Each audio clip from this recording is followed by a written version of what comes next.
But tomorrow's gonna be a better, more warmer day. I was unaware of the cold front. I will be working tomorrow. Nobody told you? Nobody told me. I think there's apps you can subscribe to. I don't have time. I just, Weather.com. I can't do it. Can't do it. It's too much. Too busy. Is Heath coming? You know Heath? when you have in your head what you want to wear and you're excited to do that, so you just do. Oh, yeah, despite the weather. Yes. Yeah. I mean, the weather should just like be like. Heath? I mean, it's Heath, we miss you, buddy. As in the We front, miss you. cold front. There's my neighbors. Where is he? Work. He. Oh, he's traveling. We haven't seen him. That's why I just spoke in the microphone. I said, Heath, if you're watching, we miss you, guy. We don't talk about Heath. Oh. I was trying to remember the last time I saw him.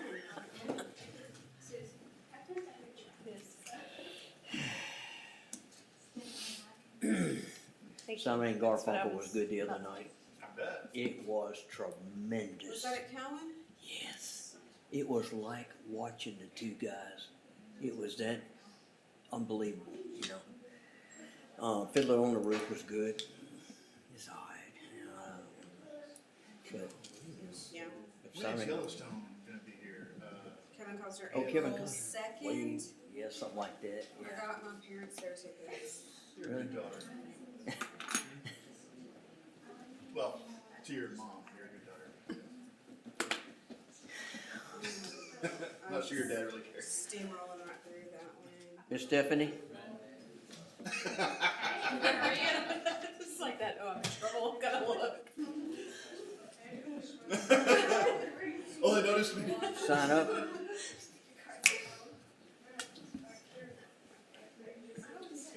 Chief Robeson? I'll worry about it. He's probably watching us speak here. We'll be after this meeting. After that. Boy, today was really a messy day. It was only raining when I was going to and from my car. Oh, The heaviest. I've got a window in my office. I know when it's raining. I'm like, oh, good, it's clear. Get out there, I'm like, oh.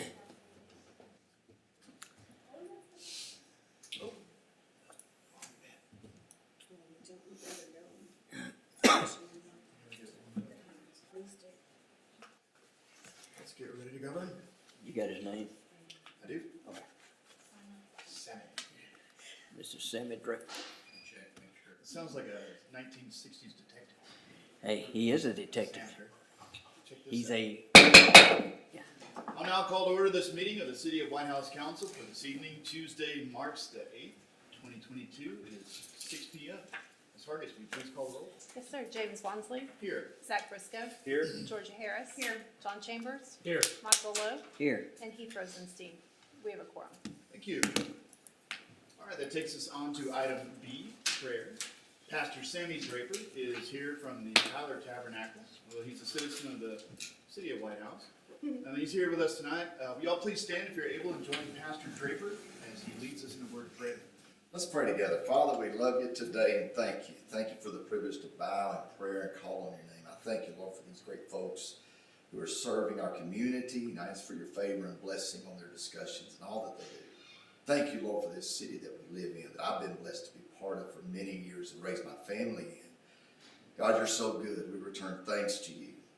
We realize without you and your goodness, we wouldn't have the privilege to live in this great country and have the community that we have. And so we observe that and take this moment to return thanks to you and ask all these favor and blessings on this evening's events and all of our days ahead.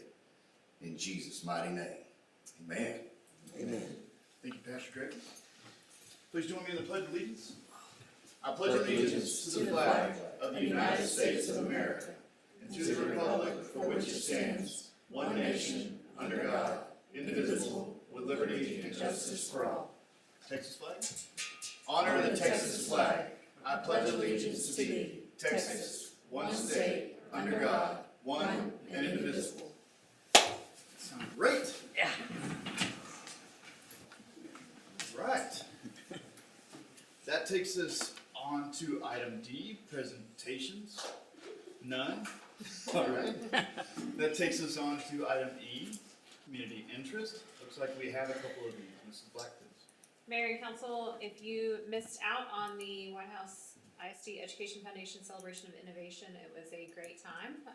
A lot of fun over at the high school for this event that they hold annually. I know their Wildcat Den is coming up in April at the junior high. So we talked about the Chamber Networking Breakfast at our last meeting. And just a reminder that March 26th, Keep Whitehouse Beautiful is hosting their Don't Mess with Texas Trash Off. The rec will be holding opening day for baseball and softball, and the farmers market opening day will be that day as well. Oh, busy. March 26th will be a busy day. Yeah. Yes, indeed.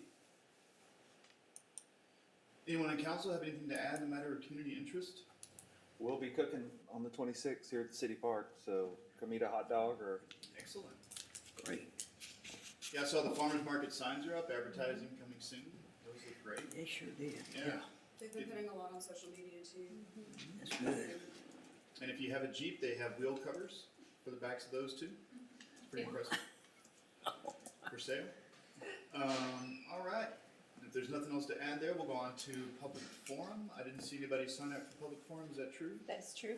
All right. So that takes us on to item G, the consent agenda, where the only item on your consent agenda is approval of the minutes of the city council meeting for February the 22nd. So I'll entertain a motion to approve the consent agenda as presented. Motion to approve the consent agenda as presented. I'll second. Motion from Councilwoman Harris, second from Councilman Briscoe. Any further discussion? All those in favor say aye. Aye. Any opposed, same sign. Hearing none, the motion carries. All right, going on to item H1, the Whitehouse Youth Community Council Project presentation, discussion, and action. YCC members, please come on up and show us what you got. One or all. So Yeah, good. might as well have them up here. If you could please introduce yourselves. So, my name is Caden Black. I am the elected mayor of the Youth Community Council. I'm Braylon Lindsay. I am the council manager. I'm Jonathan Bush. I am the mayor pro tem. I'm Avery Winfield. I'm the secretary. I'm JoJo Owens, and I'm the treasurer. I'm Riley Upshaw. I'm a council member. Thank you all. So good to see y'all. Yeah, It is. welcome. Do you want to start with the PDF, the presentation, or the? We can go ahead and actually start with the presentation.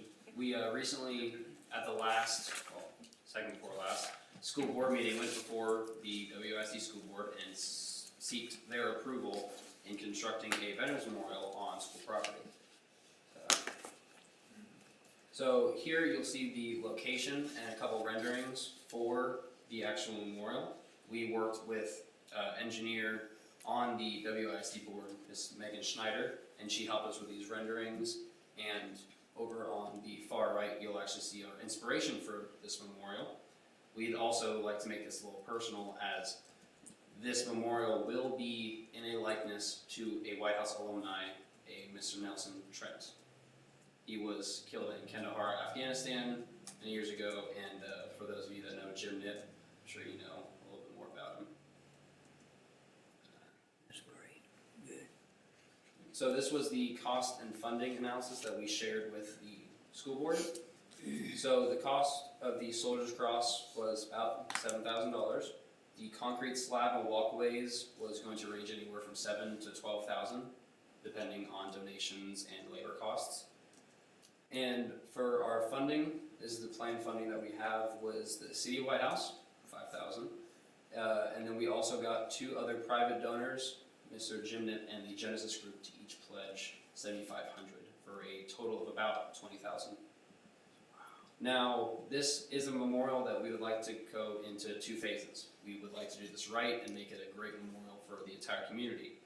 So in order to do that, we are doing first the Soldier's Cross and the pedestal, and then moving on to the kneeling soldier, which the approximate cost, including the defining patches, molding into the likeness of Mr. Trent's face, and all that, will be approximately $48,000. So the reason that we had to go before the board is because we really wanted this location. It is right in the heart of Whitehouse, it is right next to the Welcome to Whitehouse sign, and it was a place on school property that had no plans. Every other piece of school-owned land, they're like, oh, we're gonna build a parking lot here, we're gonna do this, but this spot was going to remain untouched. Now, this is a great open space. It has a reduced risk of vandalism because it is right by the road. It is open for everyone in the community to enjoy, and we thought that this would be the prime location. And it is the location that we were able to secure approval for. Now, up here, you will see all the different organizations that we have heard back from and have shown support for this project. And yeah, all the organizations shown are willing to advertise any volunteer days, donate volunteers, and help in some way in the upkeep of this memorial once it is finalized and constructed. Excellent. Do you wanna go to Yes, next you can go to PDF or PDF. So to share with you guys a little bit more about the information in regards to funding and just the cost analysis that we did. Recently we had a meeting again with Ms. Schneider to kind of hash out the finer, closer estimates as to what costs will be for each different part of the memorial and just kind of break it down a little bit better. So the concrete pedestal, we quoted to be less than or equal to about $3,000. The bronze soldier's cross was to be about $7,000, but that has already been paid for. For phase 2, we would like to add a concrete ring around the pedestal, which would be approximately $2,000. For phase 3, we would add the walkways and any lighting and water lines. For the walkways, this would be $2,500 each. We would like 2 different walkways to approach the memorial. And then for the lighting and water, it would be approximately another $2,500. Now phase 4 is the much larger part.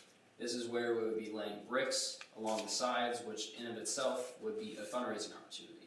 Donors could pay to have the bricks engraved with the names of those that they've lost or just loved ones that they'd like to be remembered.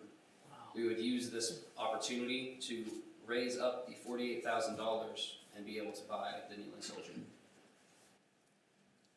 I like And that. we also have, courtesy of one of our YCC members, a painting of what we expect the memorial to look like. We could use this for donor materials, for advertising, and overall just spreading awareness about the memorial.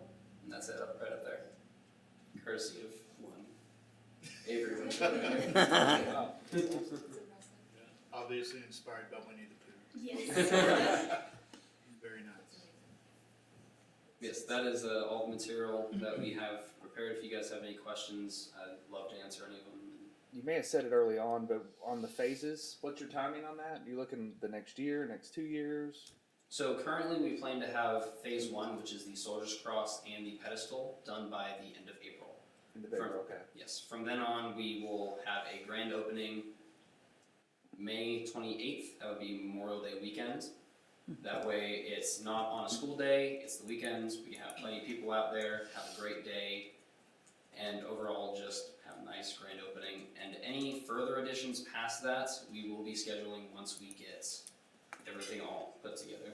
Get phase 1 done first. Yeah, and then get phase start. 1 done first, that way we can make sure it's all nice and literally set in stone. And when do you plan to start looking for more donors? Well, after we get funding from the city and get y'all's approval, we would like to start releasing ads and doing digital marketing to try to secure more funds.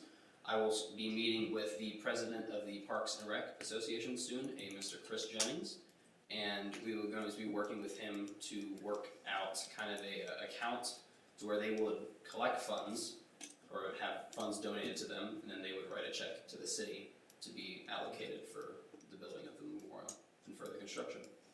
And I'm assuming since this is kind of a down the line finished project, it's gonna continue with the students that come in next year.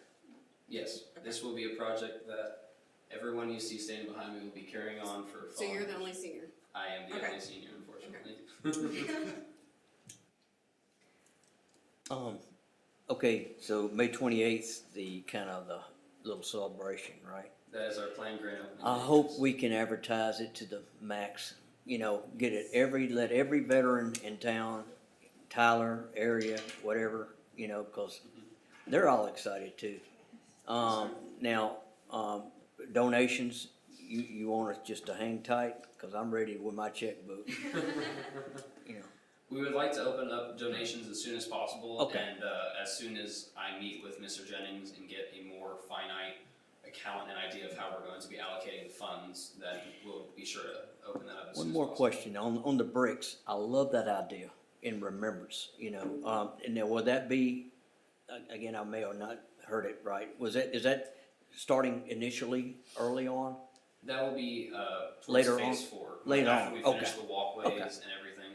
Once all the concrete is laid, Yeah. the bricks will line all of the concrete infrastructure that we have built, so that it'll go along the inner ring, they'll go along the sidewalks, and That'd be it'll be like a nice lining right outside the concrete with all the names. And a great fundraiser too. Great idea. And for the bricks, for the veterans, is that for all veterans? Or just veterans that have passed on? I believe we could open it up to community veterans, That are from veterans that have Whitehouse. passed on, just anyone, Family a local members. family that they'd like to be remembered. Yeah, I think that's good. Yeah. They generally say just in memory of, and if they have a In rank, honor the rank of, goes on right. there, yeah, in honor of, in memory of. Okay. And that's 500 bricks at $100 each, yeah? That sounds reasonable. Sounds reasonable. Yeah, so it'll come together pretty quick, I think. The statue's already been ordered just because there's a lot of lead time on that.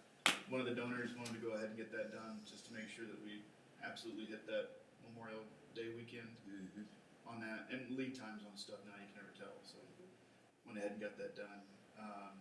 Yeah, the school district's been great to work with, really open to ideas. And as far as now the city will take ownership of this. This is a partnership between, the Youth Community Council is a program, it's a partnership between the school district and the city. So the school district really wanted the city to take the lead on project development.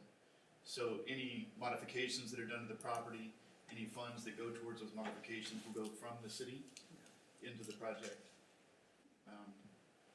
So you'll see that reflected budgetarily, you'll see that reflected as the donations come in and they go there. So the city has created a letter of acceptance that can be handed to any major donor, somebody that's like $1,000, $1,500, somewhere along those lines.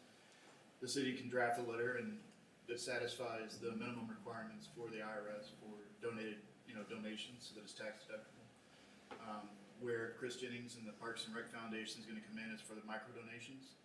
Anything from $5 to $1,000 that comes in, they'll batch it all up and they'll make a batch payment to the city. Corporate sponsors, possibly.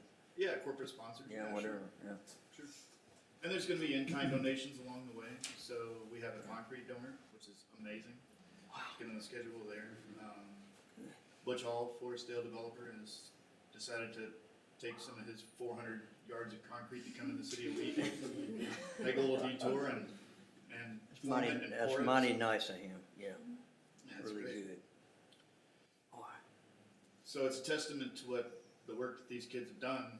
It's really easy to pitch this project to somebody, knowing that they put in the work to build the partnerships necessary for the school district. Everything. It's an obvious home run of a project, and it was really well done.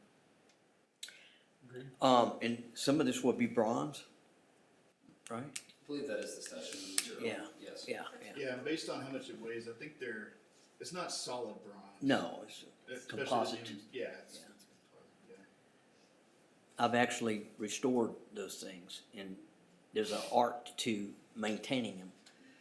So maybe I can do that, Yeah, Once a looking at year. the future, so where this It's so good. yeah. Where this is, right across that driveway is the future parking lot. They're gonna expand the parking lot over there.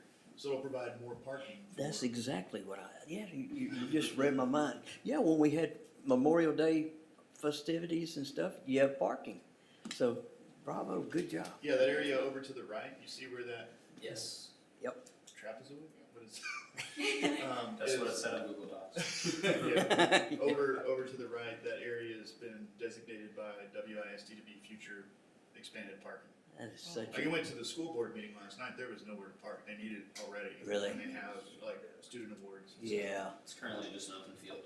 yeah. stuff. Yeah, it's just an open field. Yeah, used to have playground equipment that, Mayor Wansley used to dominate the monkey bars on. Any more questions or comments from council before we consider action here? I think it's awesome. Very Outstanding. well done. The plan looks great. The location's awesome, so It does. you just did your homework.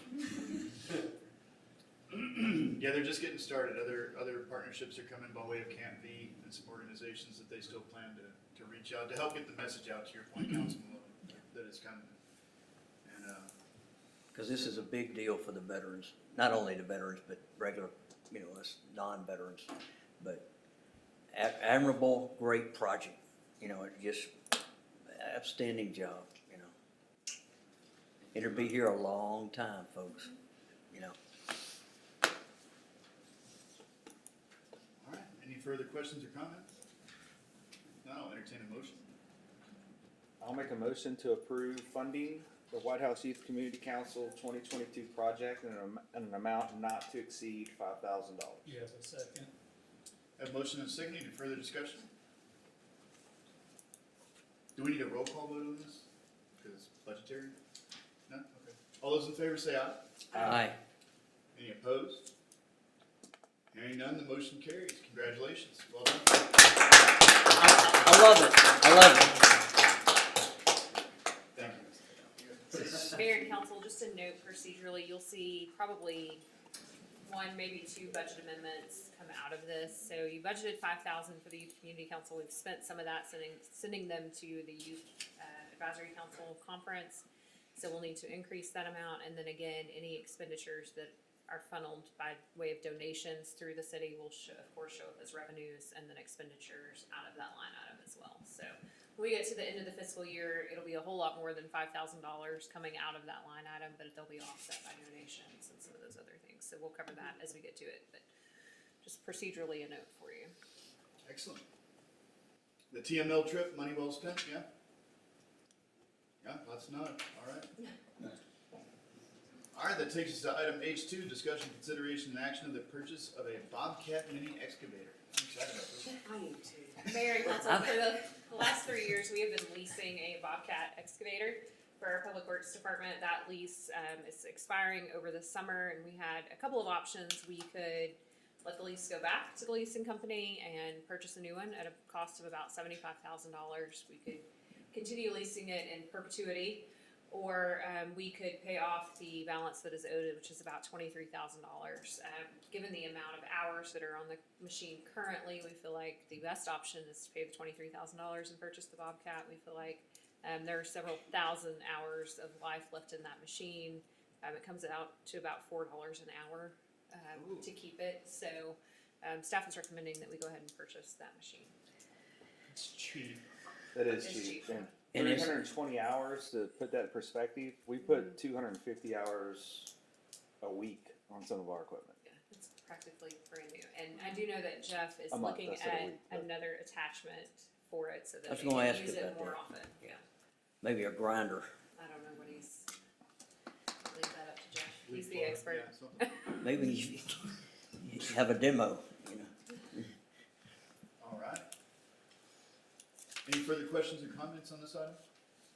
Now I'll entertain a motion. Motion to purchase the Bobcat mini excavator. Second.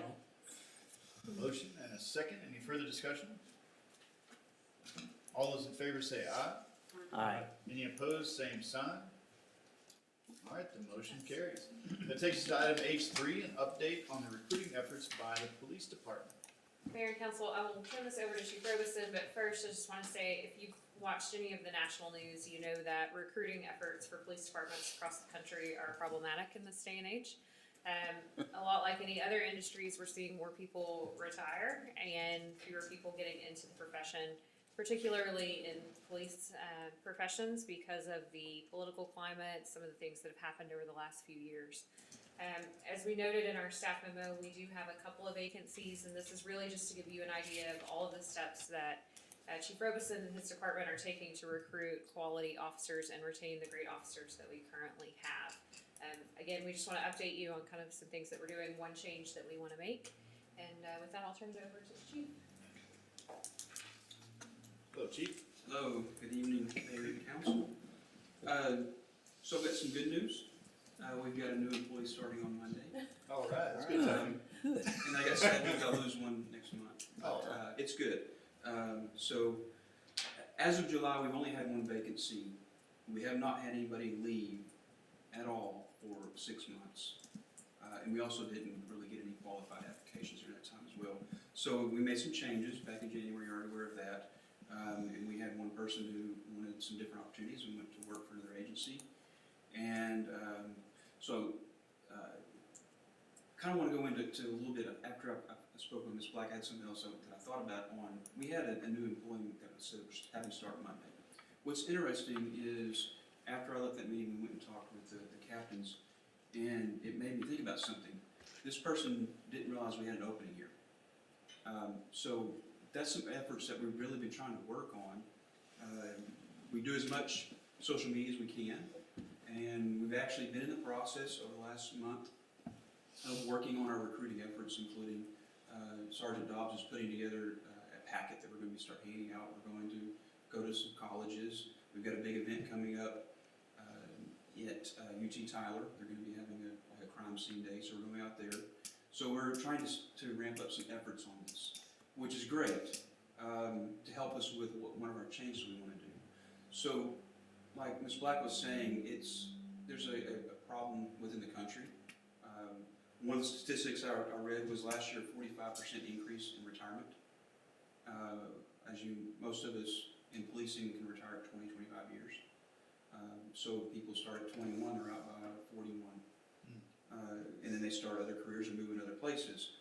One thing neat about us is we can retire at our 20 years and go work for another department. I can work for the county, or somebody work for the county, and you can actually build a second retirement. So that looks, plausible to some people. Not only that, resignations were up 18%, and applicants were down 5%. That's nationwide. So it is a tough market, and it really comes down to simple economic supply and demand. There's not a lot of demand, there's a high demand, but not a lot of supply for employees. So what we want to do is try to find better ways to attract more applicants, and I keep saying, I want to say qualified applicants. Anybody can want to do the job, but we don't want just anybody doing this job. That's what creates problems in the country. So we're very picky on who we hire. Sure, I could have this place filled up in a couple of days, but we don't want to do that. We're not going to lower standards because we're just not going to do that. We're going to have a good department like we have. And you really have one of the best departments around. And anybody that's been on the council for any time knows we don't bring problems. You don't hear of problems. If you lived here a long time, and over the last couple of years, there's not been any problems brought forward. So you have a strong department that is doing a good job. So how do we get more people? So I thought back, as an applicant, when I was hiring 20 years ago, I had a different perspective than today. We have different generations looking for jobs or not looking for jobs. It's difficult to find employees, period. What are they looking for? Well, we have a CSI effect. They all want to be investigators. Or they want to do this. Maybe they want to be on SWAT. Maybe they think, well, I want to be a homicide investigator. Well, all departments offer the same services, it's just in different capacities. We are pretty much a small department where we house everything here. We don't have compartmentalized. So if somebody's ultimate goal is they want to be a homicide detective, this is probably not the best place to go, which is a good thing for us. So you have that going on with your life. I can't change that perspective of people. But what I can do is get the word out and help people get here. So what we want to do is open up our applicant pool, because there are a lot of people that do want to do this job that are qualified. And up until now, it's not been the best idea to send people to the academies. Typically, the prior way of handling it is we hire those that are uncertified or already in an academy. Well, going to an academy is 6 to 8 hours of your life every day for 5 months, and if you're trying to work a job, it really can become very difficult to do both.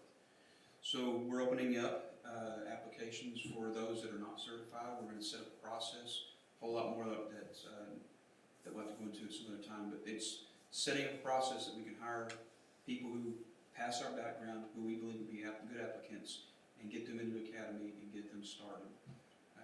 And that's really where we're heading, to open up that pool, because the people that are retiring today aren't actually going to any second police jobs. And so our pool of people who are certified is really small. We're only catching people who move here. So that's really where we're heading. Even though maybe the world has a bad look on police, we really have a good outlook here. It's a great city to work for, and you know, we just something we need to work on, and we realize that. And we're just keep moving forward and being more competitive. So that's really the update. Chief, we did some work in January to increase compensation for our police officers. Do you think other departments in the area that even start with higher pay are experiencing the same issues? They are experiencing issues. They're still experiencing issues. I'm going to say something, I'm not going to go that direction, but yes, we're still experiencing issues. I know, let me give an example. 20 years, I'll have 20 years in next month. When I went to take the test in Tyler, there was about 120 people. Now there's about 40 people. So it's more than just, it's bigger than that. And Tyler's well above us. So, and they're having trouble getting qualified applicants. That's a whole different world too. So for us, it's what do we have to offer? What makes this place great? What can we attract? We've already got great equipment. We're just going to keep moving forward. We've already gone a long ways, and there's some other ideas. And, you know, it's even bigger. That's what it's for the whole city. So, And we're having those conversations Absolutely. probably once a week in our leadership team meetings of not just for police recruitment, but Right. retention and recruiting across all departments. So, How do you grab a recruit that hasn't gone to academy? Like, where do you find that person?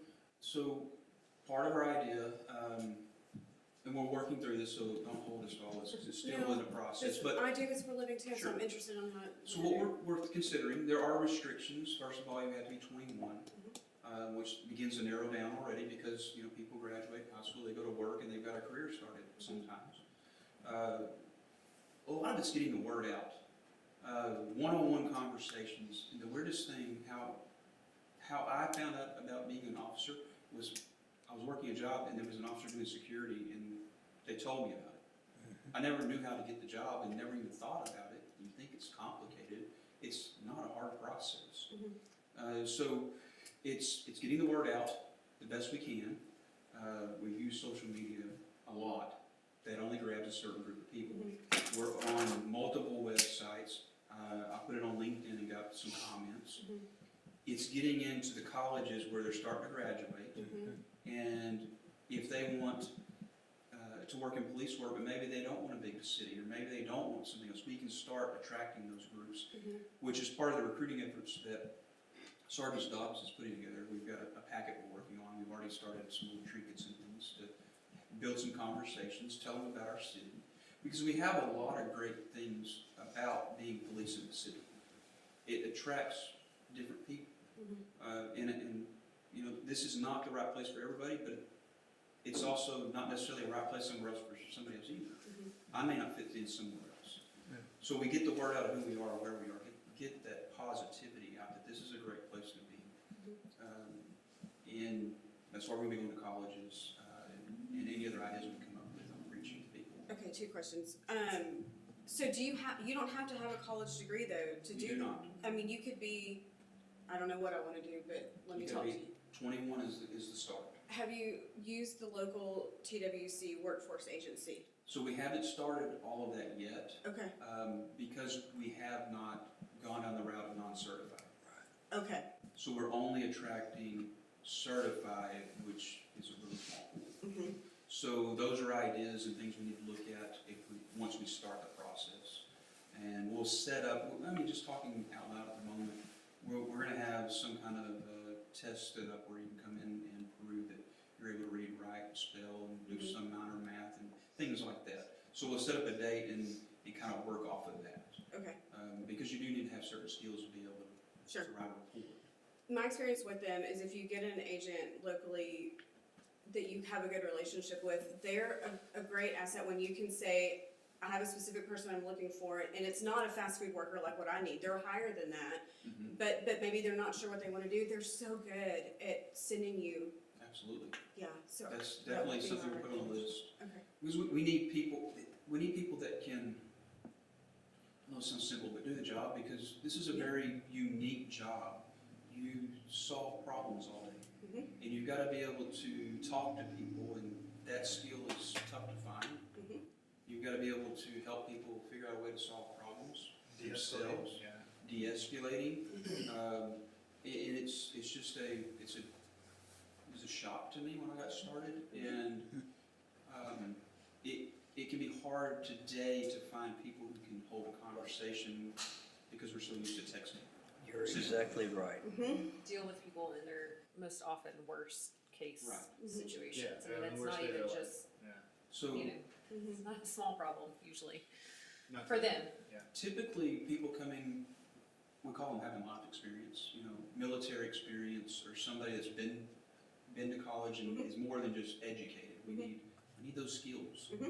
And so that's why we go through processes of backgrounds and interviews and tests and things like that, because we want to get the best well-rounded.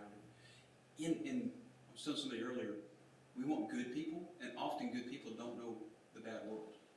And so it's hard to get them to be able to work in that bad world.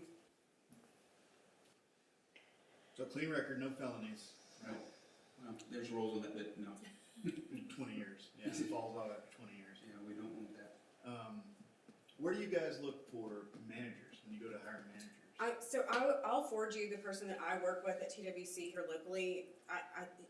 I have two, a male and a female, and they've been great resources for me when I do need someone So that's upper it level. there. Yes. Okay. And I mean, they just kind of, they're almost like farming, and they're just really adept at seeing characteristics and going there, go there, go there. And I do, well, in the past before COVID, and they're just now getting back to their job fairs. They have job fairs for me, Burger King, but they have job fairs more for you too. And you just have to get on their calendar and get on their email blast and watch for them. But they really can be a good resource. Yeah, we're definitely open to it when you get the word out. And I'm not so sure that you shouldn't look at going into high schools, because there are, I've got a couple of boys that are in and out of my house that are a lot more mature than some of the others that I've seen. And I wouldn't put an 18-year-old out there right now, but it's not a bad idea to put a bug in their ear maybe and get your junior college out of the way and come see me. And well, yes, and part of this job is part of the problem is we fight what TV tells, or what the movies tell. So what we have to do is put, not how can I word it? We want you to be able to visualize that you can do this job. And even early on, yes, anybody that has a good record and did a good job in life and hasn't done all these bad things and can talk to people, you can do the job. And starting them early is, because those are the hardest times in life, trying to figure out what you want to do. And it is a good career, and this is one of the best places in the world to be. Not just because you work here, but literally, East Texas is a great place. Well, I We think don't one thing have all We have a former officer teaching criminal justice classes in the high school. yes, He's our I best. should do that. Yeah, And I Great do- ambassador for the yeah, department. I imagine so. The least he could do is to pump some of this Whitehouse logoed stuff that way. I mean, but one good thing that you have is I look at this city as a resume builder. Like, this is a great place to come and get your 5 to 7 years in and go to Dallas and be a homicide, investigate. I mean, you can't just walk and do it. Yeah. So I do see an opportunity here for you. And a lot of people come here and don't necessarily they think maybe that's what they want to do. And they realize 3 years later, maybe I don't want to. Sure. Because you see the hassle of, things that they have to deal with. Yeah. It's one thing to answer calls here, and it's another thing in Dallas to have 100 calls on the screen when you get to work. True. So, but yes, I think a lot of it is getting the word out that this is what it is. And this is a new phase. We haven't been doing that because there wasn't a need to do that, and now we have a need with this change. So it's very positive. It's going to be a lot of work on all of this. Yeah. Because you definitely don't want to get this process and have the wrong person in it. I agree. So I missed, you were saying that we're willing to sponsor people that are going through the program? I missed. It'll be more than that. And the problem with sponsoring is if we sponsor people, they're eligible to get hired by other departments. Right. So we want to hire them up front. Oh, we'll pay them a living wage while they're going through. Correct. Okay, I got you. And we're finding there's not very many, we call it independents or sponsored, in academies. No, there's not. There's not anymore. And it's because, again, who wants to spend 6, 8 hours a day in an academy and work all day? Yeah. Where is the academy at? Is it, There's 2. okay, TJC has one, okay, and Kilgore has To one. go, yeah. And then there's some other satellites, but those are the 2 main campuses. Is it Kilgore Okay. College? It's been on through Kilgore. Okay, awesome. Are ride-alongs still permitted if you had somebody that was a student going to college? We would be willing to do that with applicants, because that could be part of our process. There's some benefit to that. We're not open yet to the public, there's a lot of issues with that. I did that in college because I thought I was going to pursue law enforcement at one point, and You still I can. learned a lot. We still got opening. Are you over 20? Are you over 21? Every time, I was under 21, but I was allowed to ride along. Right, So- yeah. the 3 times I went on ride-alongs with the University of North Texas Police, which is actually police force, it wasn't just campus security. We picked up a homeless person, and that was it for me. That's part of the reason why ride-alongs is good. I wanted to They've do it been- before I got hired, and yeah. they didn't let us do it. They've been out and about for a while, and it's rough. It's definitely a realistic job preview. It is. Any other questions? Any more questions for Chief Rose? I'm sending Leslie my contact right I think it's a good path forward. Yeah, it sounds great. Sounds like you guys have. Sure does, yeah. Mayor Council, this has been in our policy and practice prior to the chief coming here and before I was here, but it is a pretty significant change, and it will take significantly longer to get an officer on the street if we go through that process. But Right. again, we've had openings since July, we haven't been able to fill, so the timeline may end up being the same, but if we get qualified applicants while we have openings, we will certainly go through the same hiring process. But we just wanted you to be aware because it is a significant change from what we've been doing for the last couple of years. I believe, I'm not sure the exact date, I think it's July 25th is the next open academy, to give you an idea. So we've got some time to get people ready for that. Mm-hmm. How far will you travel to go to a college fair? I mean, we've talked about going to Sam Houston, Okay, so, I mean, it's a possibility. When they have those, there's everybody there. So it becomes difficult, so I have to weigh not too far from it. So, I mean, we could do Nacogdoches and that area. Most anybody up in Dallas area is going to have. I know, I was thinking of like towns around us that they look to like the Tyler area as the big city, and I was thinking like Texarkana, Lufkin, I mean, Longview even, Gumdale City. There's- And there's not necessarily colleges there, but I'm just thinking of job fairs, work fairs. Definitely willing to look at any of them. You've got my mind in overdrive, like, Hey, this that's is, great. this is what I'm I glad. would have been Be doing a now. commuting distance for anybody that were gonna take a position, Okay. so. Yeah, if they have family here, then it makes it easier, because maybe they're away at college. Right. Mhm. But moving, we found out people You're not gonna move aren't for really that wanting to move. salary level Mhm. usually. Yeah, Cause there's an opening in your town where you're living now, Mhm. Right, probably. that's the problem. True. So the Whitehouse Chamber has a job fair coming up. I think Tyler That's Chamber does as correct. well. You probably are on those already. So yeah, local chambers, Yeah, that's a good idea. Jacksonville, Mm-hmm. Tyler, Whitehouse.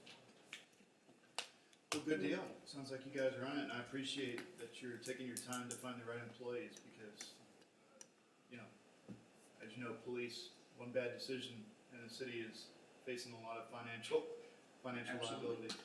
So, Absolutely, we have one of the best, toughest screening processes. really do appreciate it. All right, thank you. Thank you. Thank Let you, us know Chief. if we can do Thank you. anything else.